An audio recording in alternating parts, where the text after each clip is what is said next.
Hi, to record your screen on your iPad, first we need to make sure that there's a screen recording option or the button here on the control center.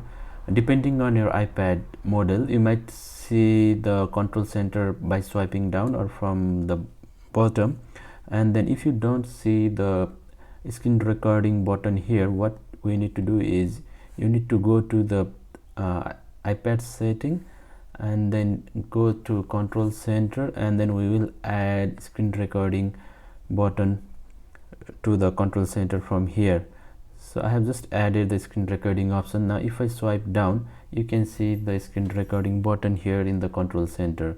Now to record a screen, what I need to do is I just need to tap on this button, but if you keep pressing it for a while, you will see more options here, like where do you want to save the recorded video, and then or if you want to record your microphone's audio or not. So let me turn on the microphone, and then I will ask the iPad to save it to my photo album.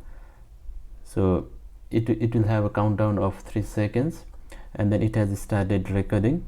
So once you are done, you just tap here, and then you will see screen recording stop button, or just swipe the control center and tap on the screen recording button, and then it will take a while to save it to your photos. And if you open it, this is the screen recording that we just did, so it will be saved in your iPad's gallery. Thanks for watching. Have a great day.